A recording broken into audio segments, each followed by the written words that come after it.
안녕하세요, 투데이입니다. 오늘은 경일간의 일주별 신년운세를 해볼까 합니다. 일간별 신년운세보다는 정확도가 조금은 올라가겠지만 사주 8글자 중에서 단지 2글자만 가지고 풀이하는 거니까 재미로 봐주시면 감사하겠습니다. 오늘은 경자, 경인, 경진, 경호, 경신, 경술일주의 일주별 신년운세를 말씀드리겠습니다. 이 영상을 보시기 전에 일간별 신년운세 영상을 보고 오시면 도움이 되실 것 같습니다. 일단 경일간들은 간목을 반깁니다. 재물운이 좋아지는데요. 다만 진토가 간목을 소모시키니 재물의 스케일이 줄어듭니다. 또한 경금을 매금하니 날카로움이 무뎌져 헛손질을 하게 되는데요. 한 번 할 일을 두세 번 할 수 있습니다. 그래도 천간에 간목이 들어오는 것은 좋은 일입니다.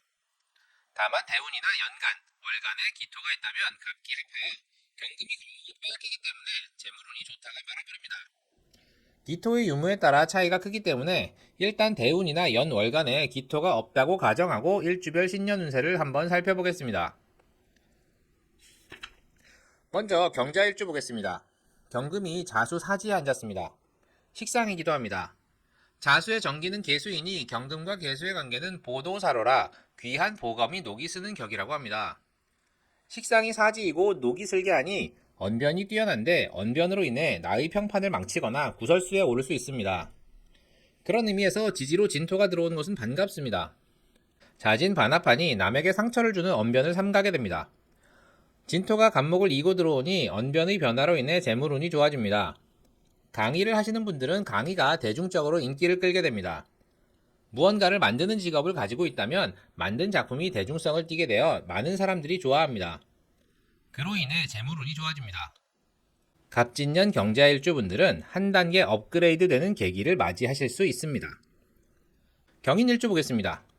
경금이 인목 절지에 앉았습니다. 재성이기도 합니다. 인목의 정기는 간목인데요. 경금과 간목의 관계는 취재 등명이라 재물을 취하고 이름을 얻는 좋은 관계입니다. 경인일주는 재물을 잘 모을 수 있는데요. 절지이니 한순간에 날리기도 합니다. 그래서 경인일주는 돈 관리를 잘해야 하는데요. 갑진년에는 돈을 많이 벌 수 있는 찬스가 옵니다. 인목이 간목의 뿌리가 되어지니 스케일도 큽니다. 물론 지지로 들어오는 진토를 소토해야 하지만 버겁지도 않습니다. 경인일주는 갑진년에 승부를 걸어볼만 합니다. 사업이나 투자 관련해서 돈을 벌 수 있는 기회가 옵니다. 다만 진토를 소토해야 하니 계약이나 서류 관련해서 실수가 없는지 손해볼 부분은 없는지 꼼꼼히 따지고 들어가야 날려먹지 않을 수 있습니다. 경진일주 보겠습니다. 경금이 진토 양지에 앉았습니다. 인성이기도 합니다. 진토는 경금을 매금시킵니다. 그러나 양지라서 경금이 아직 태어나지도 않았습니다. 완성된 도끼를 땅에 파묻는 것은 흉하나 아직 광물의 상태로 땅에 묻혀있는 것은 어찌 보면 당연합니다. 그런 의미에서 천간에 간목이 들어오는 것은 반갑습니다. 이제 캐내어진다는 의미이고 한 단계 업그레이드 된다는 의미가 있으니까요. 그런 의미에서 지지로 들어오는 진토는 반갑지 않습니다. 파야 할 토가 늘어나는 거니까요. 갑진년의 경진일주분들은 문서운과 관련해서 애를 먹을 가능성이 있습니다. 학위나 자격증 관련해서 힘들다던가 의지 박약 상태가 돼서 추진을 안 한다던가 이럴 수 있는데요. 천간의 간목을 보았으니 돈을 들여서라도 추진해야 합니다. 혹은 돈벌이에 있어서 이런저런 생각이 많아 방해가 될 수 있는데요. 결국에 돈을 벌기는 하겠으나 망설임 때문에 벌이가 작아질 수 있습니다. 경진일주분들은 신년운세를 보시길 권해드립니다. 경호일주 보겠습니다. 경금이 오화 욕지에 앉았습니다. 관성이기도 합니다. 오화의 정기는 정화인데요. 경금과 정화는 화련진금의 관계고 정화가 경금을 재련시켜 진짜 금으로 만들어줍니다. 관이 나를 씻겨서 진짜 금으로 만들어주니 직장에서 일정 이상의 능력을 발휘할 수 있는 사람입니다. 도화의 글자이기도 해서 남들이 주목을 잘 받는데요. 갑진년에는 본인의 능력을 10분 발휘할 수 있는 일이 생깁니다. 간목 재성은 이 일의 결과이기도 하니 결과가 잘 나오고 능력을 인정받는 한 해가 될 가능성이 높습니다. 다만 지지로 오는 진토는 경금을 매금하니 일처리 과정에서 문서상의 문제가 발생하여 일이 더디게 진행되거나 한두 번 실수를 하게 됩니다. 그러나 그러한 상황을 겪어줘야 이를 경험치로 활용할 수 있습니다. 사업의 경우 지금까지 해오던 일이 결과로서 재물을 얻을 수 있는 한 해가 됩니다. 지금까지 준비했던 일이 때를 만나 잘 활용되거나 돈으로 연결되는 한 해가 됩니다. 물론 지지로 진토가 들어오니 문서상의 문제나 실수가 발생할 수는 있습니다만 마찬가지로 경험치로 활용하시면 좋겠습니다. 경호일주분들은 갑진년을 잘 활용하시면 좋을 것 같습니다. 도화살에 대한 내용은 제 강의 영상을 참고하시기 바랍니다. 경신일주 보겠습니다. 숙살지기의 기운을 가장 잘 나타내는 것이 경신일주입니다.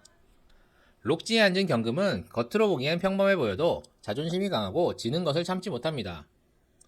혼자이기보다는 무리에 속해 있고 무리의 리더가 되는 경우가 많습니다. 역마지 위에 앉아있으므로 여기저기 이동하는 직업을 가진 경우도 많은데요. 갑진년의 경신일주는 돈을 벌 수 있는 기회를 만납니다. 그런데 무리의 리더이므로 그걸 나 혼자 먹을 수가 없습니다. 사람들과 나눠야 하는데요. 지지로 진토가 들어오므로 일을 하는 과정에서 내가 아닌 무리의 누군가가 실수를 해서 피해를 입는 경우가 생깁니다. 경신일주는 내 사람을 아끼기 때문에 적당히 혼내고 말게 되는데요. 무리 중에 한 명이 이를 두고 불만을 표출할 수 있습니다. 이는 신금과 진토가 허자로 자수를 부리기 때문인데요. 경신일주분들은 이를 잘 다독일 필요가 있습니다. 때로는 내 몫을 조금 양보하면서 무리를 이끌어갈 상황이 생길 수도 있습니다. 경신일주는 갑진년에 돈을 벌기는 하지만 나눠주고 달래주는 과정에서 돈이 나가기 때문에 돈을 모으기는 쉽지는 않아 보입니다. 그래도 그나마 돈이 모인다면 이를 저축하거나 잘 관리하시면 좋을 것 같습니다. 경술일주 보겠습니다. 경금이 술토 쇠지 위에 앉았습니다. 인성이기도 한데요. 경금을 매금시키기도 합니다. 인성이 나를 쇠하게 만들고 날카로움을 무디게 만듭니다. 문서운이 좋지 않으니 학업이나 자격증 공부에서 손해를 보게 됩니다. 배우자궁에 인성이 들었으니 모친이나 배우자가 나를 쇠하게 합니다. 그러한 경술일주가 갑진년의 진술충합니다. 술토의 지장간에는 신정무가 있고 진토의 지장간에는 을계무가 있죠. 모친으로 인해 배우자에게 피해가 발생할 수 있습니다. 이를 해결하기 위해 간목이 소모되니 재물의 손실로 나타날 수 있는데요. 또는 말실수로 인하여 구설수에 오를 수 있습니다. 이 또한 재물의 손실로 나타납니다. 재물의 이득을 볼 수도 있으나 문서상의 실수 또는 생각이 많아져 정확한 타이밍에 들어가지 못하니 이득이 많이 줄어듭니다. 경술일주분들은 신년 운세를 보시길 권해드립니다. 충에 대한 내용은 제 강의 영상을 참고하시기 바랍니다. 오늘은 경일간들의 일주별 신년 운세에 대해 말씀드렸습니다. 갑진년은 경일간 분들의 재물운이 좋아질 수 있습니다. 문서상의 문제나 한두 번의 실수가 발생할 수는 있겠지만 이번 기회를 잘 살리셔서 득이 되는 한 해가 되셨으면 합니다. 다만 경진일주, 경술일주 분들은 신년 운세를 보시길 권해드립니다. 그리고 단지 사주에서 두 글자만 가지고 신년 운세를 풀어드렸기 때문에 정확도는 떨어질 수 있으니 재미로 봐주시면 감사하겠습니다. 도움이 되셨나요? 도움이 되셨다면 구독과 좋아요, 알림 설정 꼭 부탁드립니다. 그럼 이만 마치도록 하겠습니다. 감사합니다.